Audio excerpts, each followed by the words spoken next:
නැතිවීම මේ පැවතීමත් එක්ක නැතිවීම කියන එක අතේ තියාගෙන ඉන්න අපි ඉන්න ඕන විදිහයි මේ දේශනා කරන්නේ. ජීවත් වෙලා ඉන්න මේ පුංචි කාලය තුල පුළුවන් නම් මේක අද ඉඳන්ම අදිෂ්ඨාන කරගමු.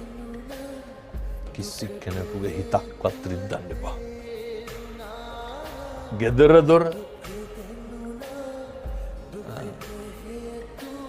අනෙක්ගේ හිතක් රිදෙනවා නම් තෝ කියලාවත් කතා කරන්න එපා.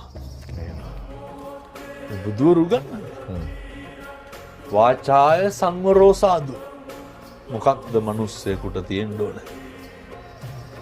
ඒ වචනේ සංවරකම හරියට බලපානවා මේ ආත්මේ ශික්ෂණයට.